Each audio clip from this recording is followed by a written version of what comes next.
Better Preach, Episode 60, 7 Marks of a Great Catholic Talk with Annie Grandell.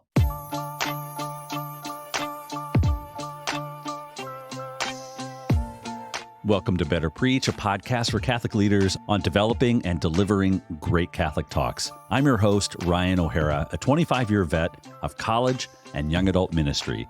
Thanks for inviting me into your journey of communicating the true, the good, and the beautiful. I can't tell you how many things I've learned by watching YouTube video tutorials. How about you, right? Like, just for this podcast alone, I've learned so many things, but when it comes to my house, plumbing, drywall, auto repair, you name it. YouTube is incredible because any one of these how-to videos combines all 3 different styles of learning.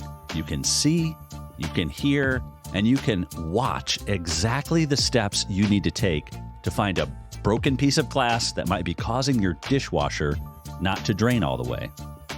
Don't ask me how I know that. And one of my favorite models of how to deliver great Catholic talks comes from a video resource and library too, YDisciple.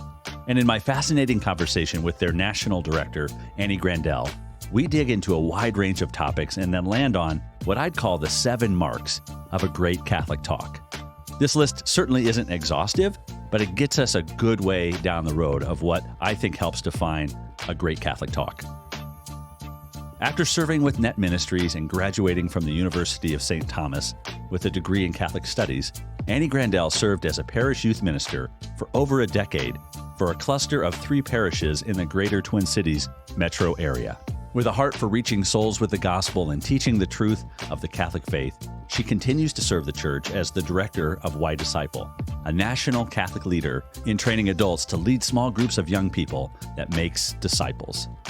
If this podcast has been helpful to you, please let me know. Share a rating and a written review on Apple Podcasts or Spotify, or reach out on my website at ryanohara.org/betterpreach. There's a contact form there. I would love to hear from you. Speaking of hearing from you, I would love to connect also on Instagram at Better Preach. Let's connect there, and let's get started.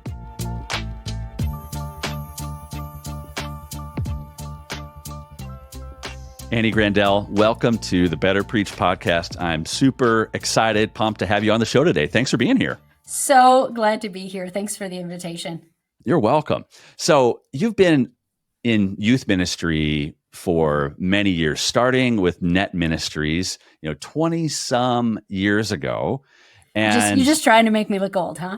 No, it's true. You've been at it. You are a veteran of Catholic youth ministry. Mm-hmm. In fact, as you were describing your history, you were actually at the same parish in youth ministry for 12 plus years. Is that right? Yeah, not quite 12 years. But yeah, it feels like that's such an anomaly. The place I got hired at right out of college, actually I was still in college when I got hired there, is where I stayed for over a decade. And that was my first and my last parish youth ministry job. So I feel like I just hit the jackpot. It was a good fit, great community. And yeah, most people don't get that. So you've had a lot of experience in youth ministry and kind of were in it as much as any one youth minister, could have been. You've seen so much. Mm-hmm. Talk to me a little bit about the challenge and the opportunity that youth ministers have to teach, to catechize, to preach, to evangelize on a regular basis. Was that a part of your role that you enjoyed? What percentage of the talks were you giving? What comes to mind for you in your experience? It's a little funny that you bring those 2 pieces together, because if there was any one reason outside of the Lord asking me to do it, the obvious, any one reason I got into parish youth ministry was because I liked giving talks. Is that right? Absolutely. Yeah. Starting in high school, I would get asked to give, just like a short presentation at my youth group or the clubs that I was involved in. I loved it. I had a natural gift for it. I had some experience in theater. Like that was my sport when I was in middle school and high school. But at the same time, like Sherry Waddell talks about in her Forming Intentional Disciples and her work on the charisms, she talks about that a charism is something, not that we're just naturally gifted at, but that comes alive as we deepen our relationship with Jesus and the Holy Spirit, right? And so for me, speaking was exactly that.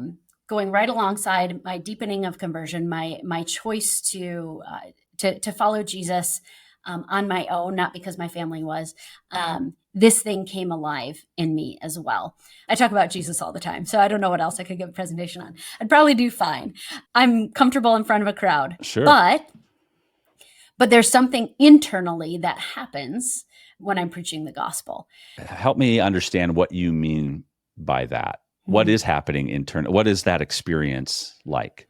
So a couple things, anytime I give a presentation, I do my darndest to not be unprepared, right? Yeah. I like to have an outline. I like to know what I'm talking about. I like to work out my analogies and jokes and those kind of things, timing beforehand. I know you have interviewed Dave Rinaldi on this podcast. I have. He is the king of always being prepared. Right? Yes. I don't know anybody better than him. I've never seen him phone in a presentation. Yep. And so that's often been an inspiration for me. But so I'll come in prepared. But when the moment comes, it's time for me to open my mouth, whether it's with a microphone in my hand or not. There's a spiritual sense that happens in me that's almost difficult to explain. Yeah. And it's not that I all of a sudden throw out my outline. I think too often we do that in ministry, like we don't prepare and blame the Holy Spirit. But there's literally a physical sense that wakes up in me when I'm doing it, that this is something outside of my own natural talent. Of course, that's at play, but grace built on nature. So yeah, it's as many spiritual things. It's difficult to explain, but it's palpable and it's very real. And is it the sort of thing that you could be having a conversation with somebody right before you start, and you're sort of who you are in that moment, but as soon as you begin, it's not that you're a different person, but there's something different that you experience as you're speaking. The reason I ask about it is because I have a similar experience each time that I take the mic and begin, and yet I don't know how to define it. So I was looking for you to help figure me out here, Amy, because there is something palpable, and you're pointing to even the truth of a charism, that there's something coming alive, that when you step into that God is the one that is at work, and yet His grace is building on nature. And so you would have natural gifting and maybe a natural inclination, but you get a sense that I feel, the way I've put it is that I feel most myself, most of who God created me to be when I'm in those settings. And not that I don't feel like myself other times, but it's like, I don't have that experience in any other mode. Yep, absolutely. And even presenting on something that isn't Jesus, it's a different feeling. It's a different experience. Yes. And it probably sounds crazy to people who maybe don't have that relationship with the Holy Spirit, but it's very real. I had an experience recently. I was asked to give a talk on a topic that I wasn't particularly passionate about. I had knowledge of, but I was asked to do it, and I did it out of obedience. Right. It was even at a time of day where I was like, this isn't great for people to receive. So there was several factors. I wasn't particularly interested. And I didn't love the context, but I was like, I'm being asked to do this. Lord, I'm going to do this out of obedience. I'm going to be prepared. I had my outline and all the things figured out. And I showed up and said, Lord, I need you to do something with this, because here's my gift to you is myself and my obedience in this moment. Yeah. You do what you do, right? I'm showing up. Now I need you to show up, because when He shows up, He's literally infinitely more than me showing up. And afterward, everyone was like, that's the most amazing thing I've ever heard. And I was like, that was Jesus. There's no other explanation for it. That was Jesus. That's awesome. And I guess in some ways it does point out to the truth that sometimes we, even in spiritual settings, we do bring a certain experience, self-reliance, been there, done that. I mean, even for us who've been doing this for many years, and you actually experience the opposite of that sense of, I don't know what's going on here. I don't feel like I have it all together. Yep. And even with all of our experience, how do we still rely on the Lord? I wonder, like, if you took that example, how could you apply that to the next talk where you do feel more confident, you do appreciate the context? Is there a lesson that you could take over from that experience into future talks? Yeah, well, thanks for convicting me. Dang. Well, I'm convicted because I'm like, oh, I totally see that, Yep. And it's a little bit cliche in ministry circles, but it's still very true, that St. Augustine line, like, work as if everything depended on you. Yeah. Pray as if everything depended on God. Yeah. And it's that Venn diagram. It's when those two things come together that something really, really beautiful happens. Because I know there have been times that I've showed up and I've done my best. I actually remember a moment when I first started speaking around, like, at other parishes, other schools, other events, toward the end of my college career, young 20s. And I remember being in a really bad spot spiritually.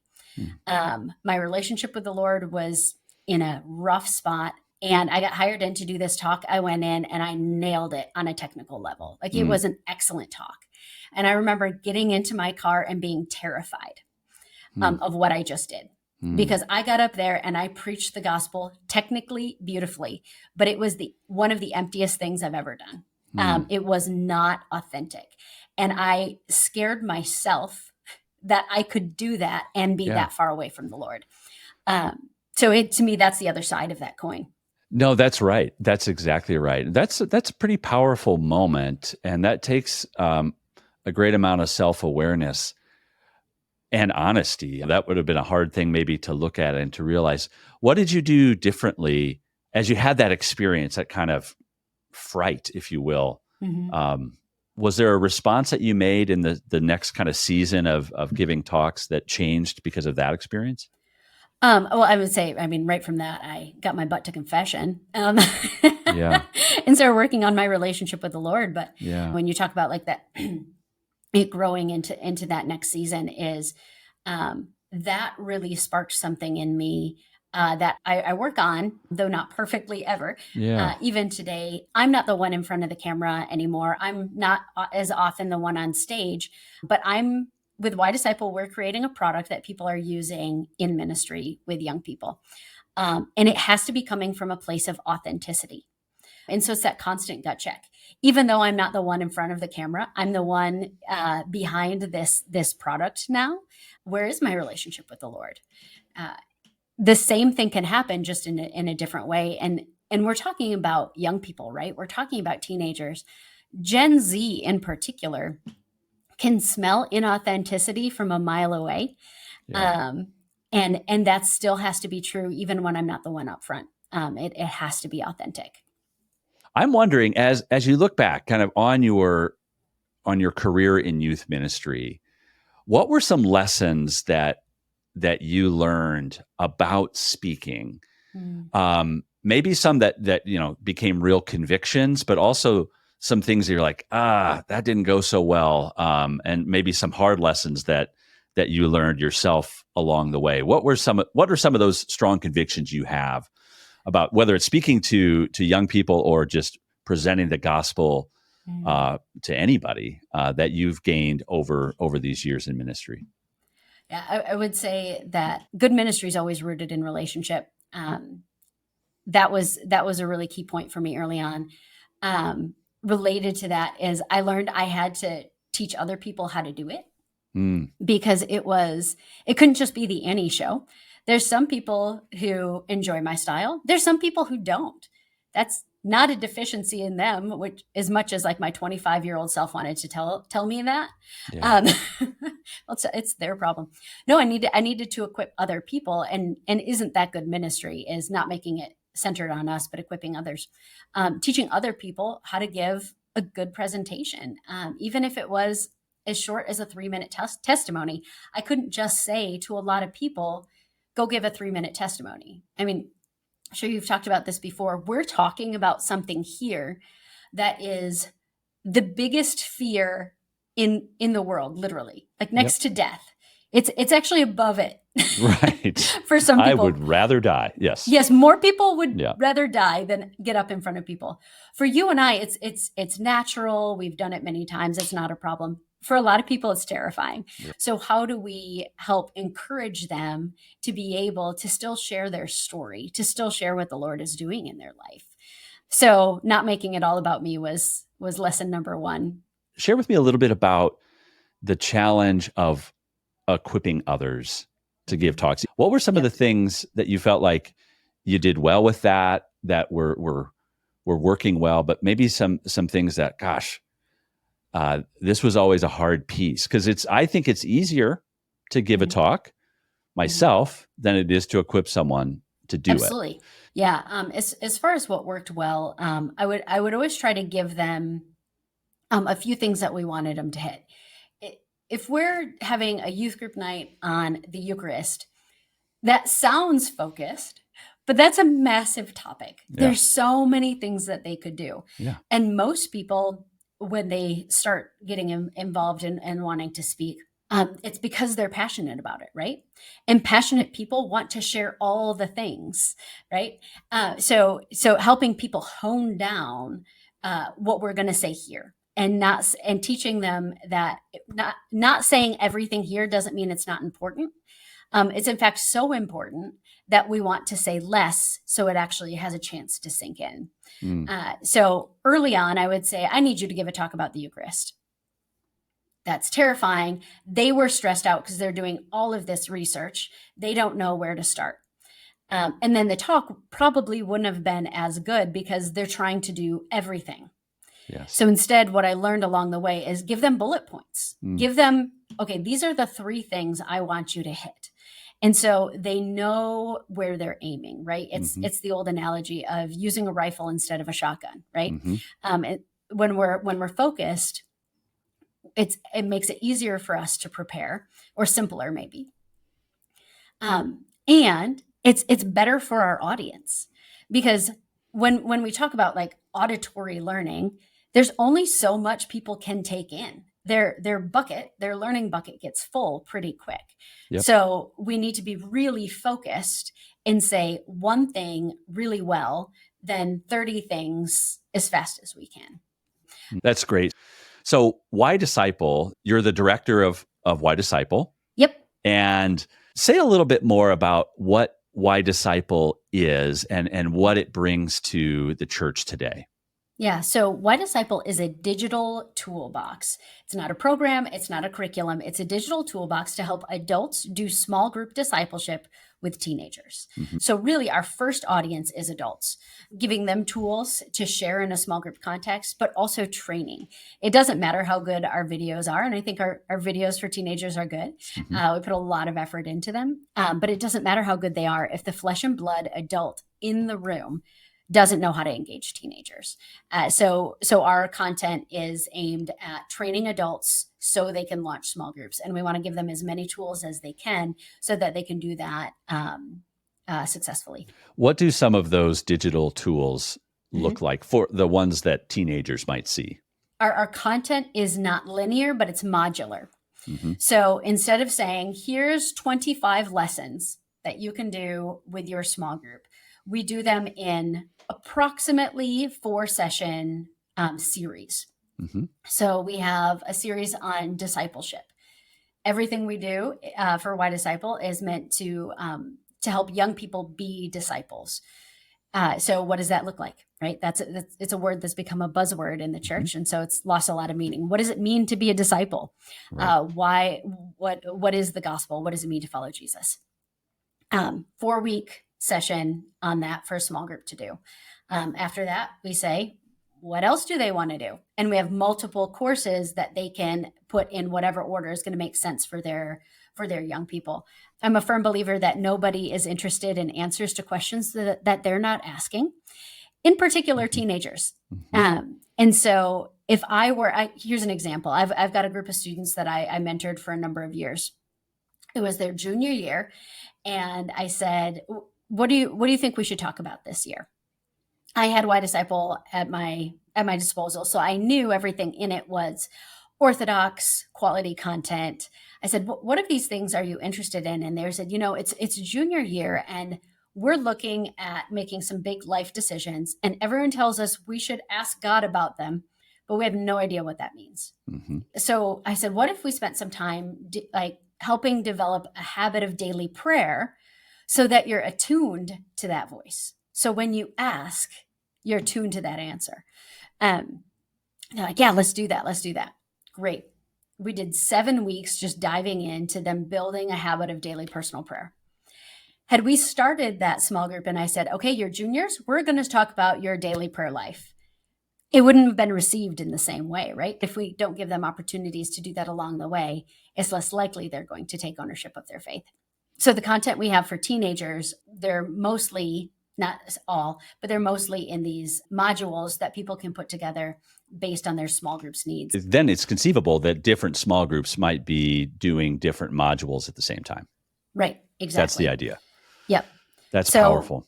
Why, generally speaking, people think of YDisciple as a video resource. And yep, we have lots of videos. We put a lot of effort into them. I think they're some of the most beautiful ones on the market right now. Mm-hmm. We work with some great producers. I can't take credit for that because we work with great producers. And we have a growing library of non-video content because videos are great, but Gen Z, the TikTok generation, especially post-COVID, by the time they get to a small group, they've seen at least 50 videos that day. That is not an exaggeration. At least. It's not even close to an exaggeration. Yes. Yeah. I've seen 50 videos by the time I go to anyway. Right. Yeah. So if we're only serving them video content, it's going to start to lose its efficacy. Yeah. So we have non-video Bible studies, Lectio Divina guides, Visio Divina guides, where they get to meditate with some sacred art, which is a huge open door with Gen Z. Mm-hmm. And we're Catholics for Pete's sake. Like, we've got a wealth of it to give them. That's awesome. I do think it's tough to make great, compelling, sticky video content today because especially for teenagers, because like you said, they are saturated and they have their favorite YouTubers and their favorite TikTokers, and what those videos that are capturing millions and millions of views are excellent, and they do all the right things, and young people have a really high bar for video content. So you have an incredible challenge, but also I think an incredible opportunity too. And I actually would say I think the YDisciple videos that teenagers would watch are some of the absolute best presentations, videos that the church has at its disposal today. So that is my conviction. You bet. And guys, we're not paying him to say this. So no, but YDisciple, you are welcome to pay me if you want to, but you are not paying me. No, it's true. I love these videos. And I wrote down 7 things because I actually think that these 7 things are, and we could go to 10 or to 12 or more. There's a lot of reasons why I think these videos are successful. But what I thought was when I watched these videos, I thought actually, what you're doing in these videos would translate so well to anybody giving a talk, that you're just obeying great principles of communication and bringing the gospel to bear in that setting. So I wonder if you could just react to what I'm observing and to see if there's rhyme to this reason, and help me to sort of see what the application would be, because I think your videos could be a great template for someone to grow as a communicator if they put some of these principles in place. That's my take. And I love that because one of the criticisms, and it's true, one of the criticisms of video content is it can replace the person in the room who's sharing their own story, right? Yep. We can lean on it too much, like a crutch, and we're not actually equipping our leaders to give a good talk, to give their own testimony. That's right. And so we've actually very intentionally with YDisciple, we don't create endless video content. We have a set amount we're going to make, and then we're going to go back and remake it so that it stays fresh, because video has a shelf life. But also, if we just keep making endless content, then people don't actually have to go out and stretch the legs that we've been trying to give them. And we could actually create a problem rather than solving a problem. So I would love if somebody watched our video and then never showed it and gave the talk themselves. Like that, to me, that's a win. And so the thing that you put together, again, most of the videos are, 15 to 18 minutes, somewhere in there, kind of 18 to 20 minutes, somewhere in that kind of TED Talk range. And here are 7 things that I noticed, and I wonder if you could react to each of these 7. The first thing that I notice is that they're personal. Someone's story is at the root of what's being shared. Why was that so critical for these videos and for these talks? 2 reasons. One is because YDisciple is now part of the mission of NET Ministries.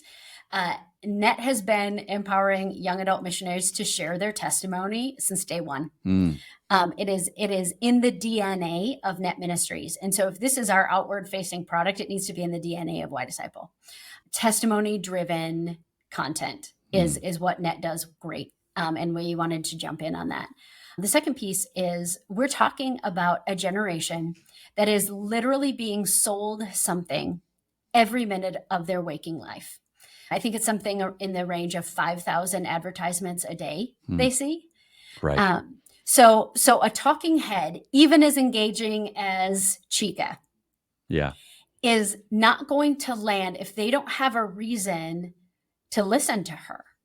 So we always want it to have that element of story, because story opens up a doorway to the truth. And we just find young people really respond well to it. Yeah, it's building a bridge between your content and the people, in the audiences. And so each one of these, and I think each great talk, there's a personal element to. That'd be the first thing that I see. The second thing that immediately jumps out for me is that a picture is painted both with the words of the talk, but also with the visuals. So you do a great job with animation and with what's called B-roll, kind of video that isn't just the talking head, but images from their life or from beautiful video from other things that sort of help make the point. Why were the visuals so crucial to this? And it wasn't just a person with a microphone. Yeah, I mean, because we know our audience, right? Yeah. Because Gen Z is consuming content all the time. If think about even the content us old people consume, it's something like the camera angles change every 2 seconds when we're watching just basic show on Netflix. If the video isn't moving, it's got to be one of 2 extremes. It's got to be a YouTuber with their iPhone, and there's an element of authenticity to that. Or if it's going to be produced, it's got to move, and it keeps their brains engaged instead of checking out. And people learn in different ways. So for somebody to hear somebody quote a Bible verse versus seeing the Bible verse, it's more likely to stick. So that, obviously we want scripture to stick because we want it to transform their hearts. But also when they go into conversation, it's more likely to be remembered. So how could someone giving a talk implement this principle of painting a picture, with visuals? What might that look like? Man, let's do a whole podcast on that. Let's do that. Let's do it. But what would your simple answer be today? Yeah, my simple answer would be a couple things. When we quote scripture, always have a Bible in our hands. That is a powerful why is visual. that so important? Because it makes it very real that the word of God isn't just out there. As Catholics, we're not great at going back to scripture all the time.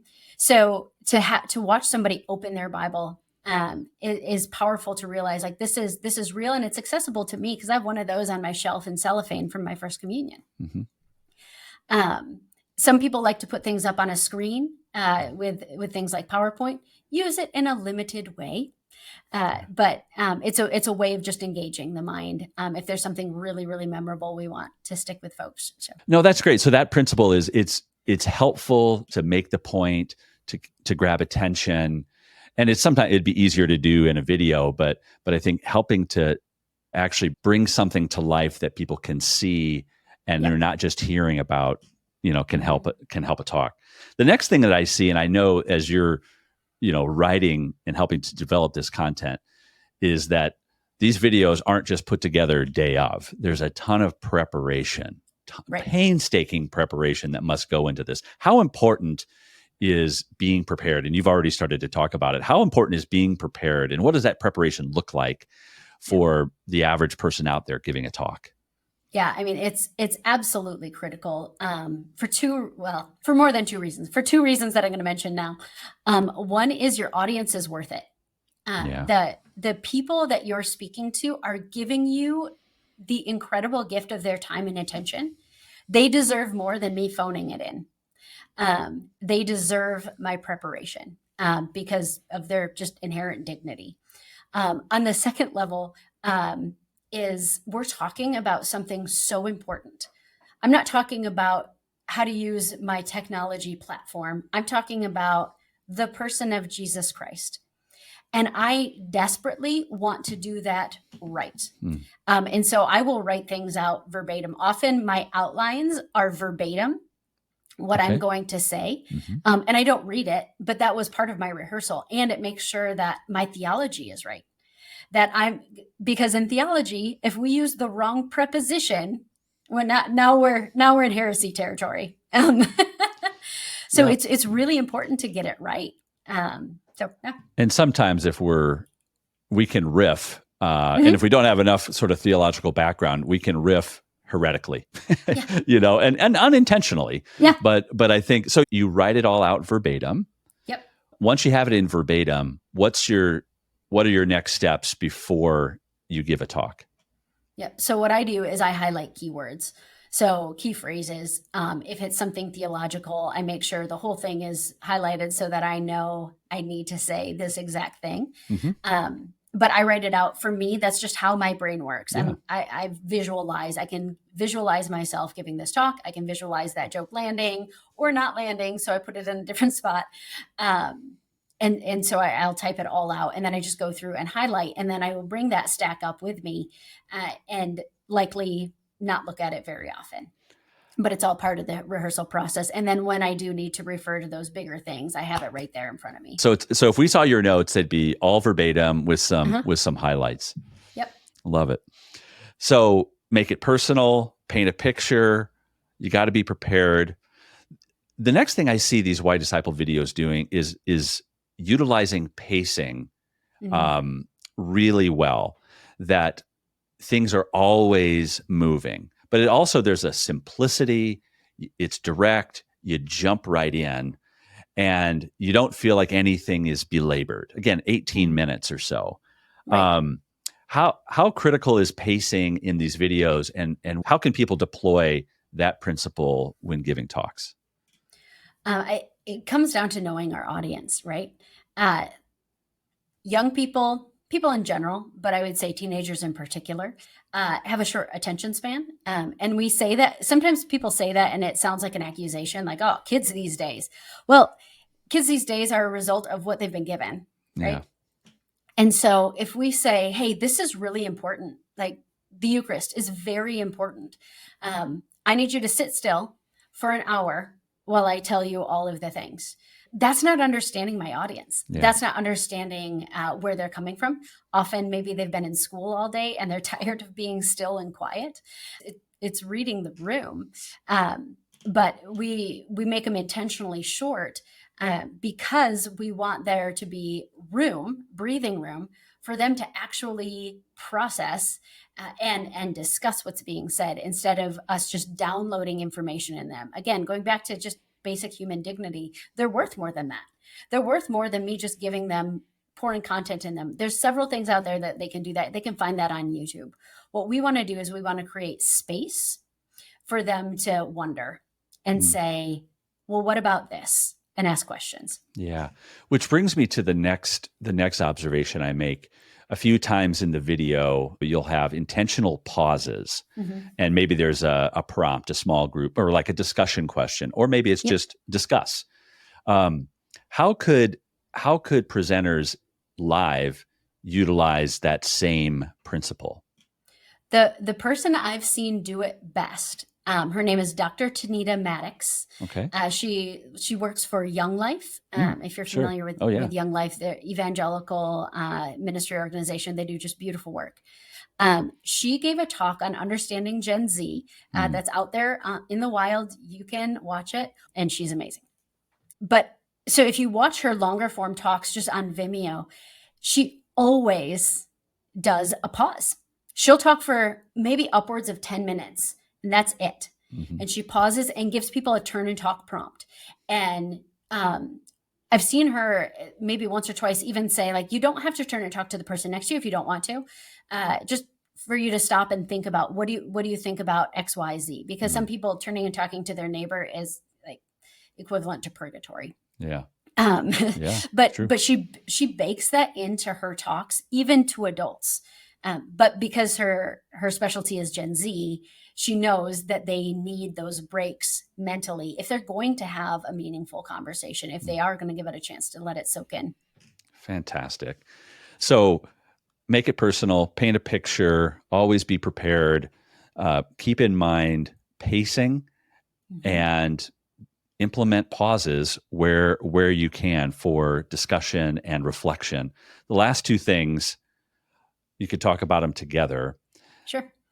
I see truth applied in all through these videos. It's all through the lens of the person presenting.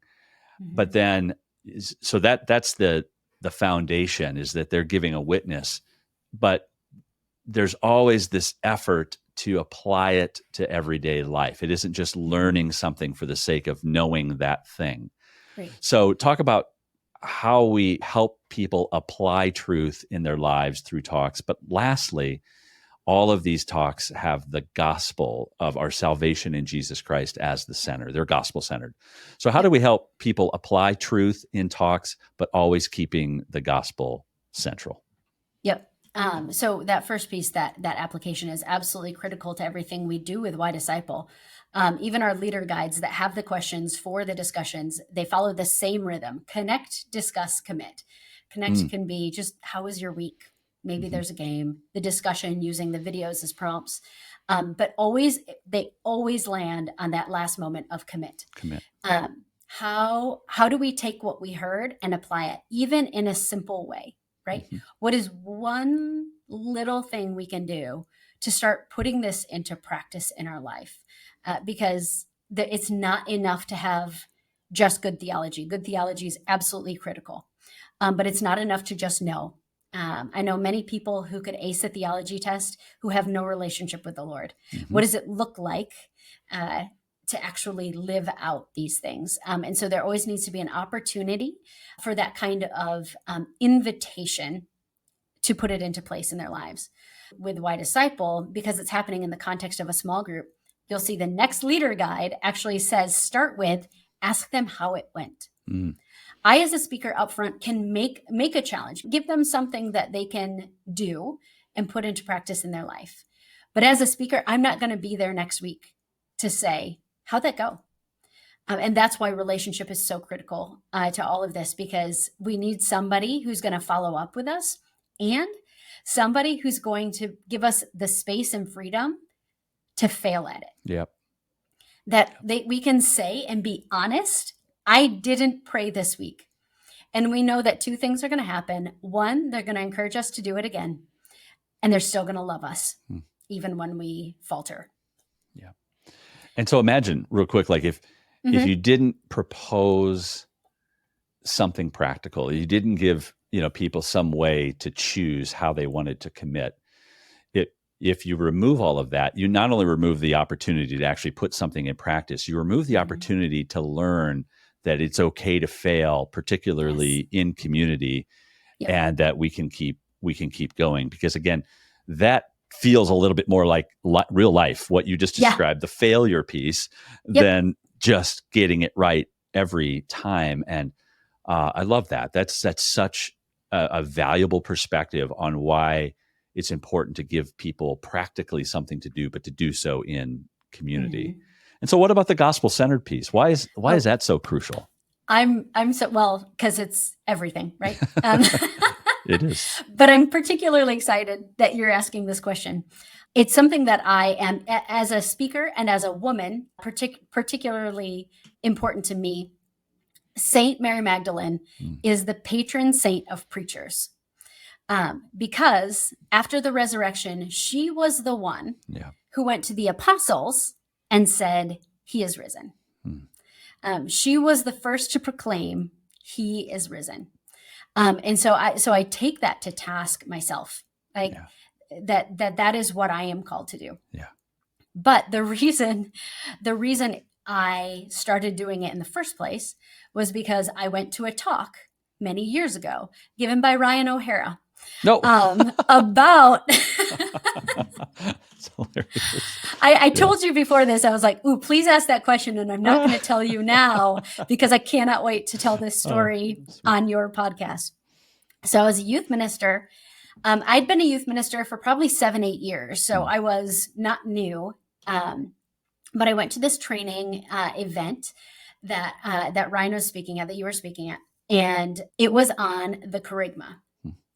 I had a degree in theology. I had been a NET missionary. I had been a youth minister for 7 or 8 years. I could not have defined kerygma before that talk. Nor was I sure the last time I actually proclaimed it. And you called that out. And one of the things that you called out was we use the word evangelization all the time, but we don't actually evangelize because we're just calling really excited catechesis evangelization. But evangelization is that basic proclamation, that initial proclamation. And how often are we doing it? And you just put such a bee in my bonnet. I was like, how on earth have I been doing this long and I'm not doing that? Wow. That I'm not making the basic gospel proclamation. And that was one of those like core memory moments where I was like, I can't go back to not knowing that. Yeah. So good job. You gave a good talk and it stuck. That's amazing. I did not. You said, "Hey, I'll let you know what my answer is." It did not occur to me that I would have had anything to do with that. That is really awesome, Annie. Wow, I'm really honored by that. Anyway, I'm sorry. I'm gonna edit this sort of like blushing out. I'm really honored by that.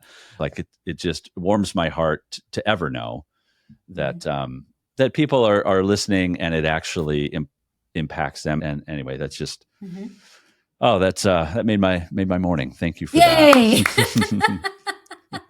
Yeah, it is so true that we can just dance all around the main thing and kind of overlook it and dismiss it or think we've got it. And I still need to hear it. I still want the gospel to be proclaimed into my life today. It is such a joy, isn't it, to be a part of the mission of the church in this day and age, with all the cylinders firing, with technology, with great resources, with solid vision, that the church from her popes for many years now have continued to lay a vision that I get really excited about, and I see it in you. You carry such a beautiful enthusiasm, expertise, and passion for this mission. Thanks for sharing it. Thanks for bringing us into kind of I think a unique gift that I would love more and more people to know about, YDisciple and the videos. But also, I love the fact that it isn't just about, you're not just content creators, you're disciple makers, and these digital tools are there to help. But I suspect that YDisciple will continue to follow whatever the Lord wants to keep making more things, not just video resources, but you named all of these other things that are aimed at helping the church make disciples. So Annie, thanks so much for joining me today. And where could people learn more about you and learn more about YDisciple and NET? Yeah, thank you, Ryan. This has been an absolute delight. You can learn more about YDisciple at ydisciple.com. And NET Ministries, who owns YDisciple, who drives our mission, is netusa.org. We have a lot of exciting new things happening here at NET and with YDisciple, and we're happy to share those with everybody out there. That's great. Well, Annie, thank you very much. We talked about having you on again to talk about visuals and bringing all that to life. That could be a lot of fun. We'll have that to look forward to. So absolutely. Thanks a lot, Annie. Great to have you here. Thanks.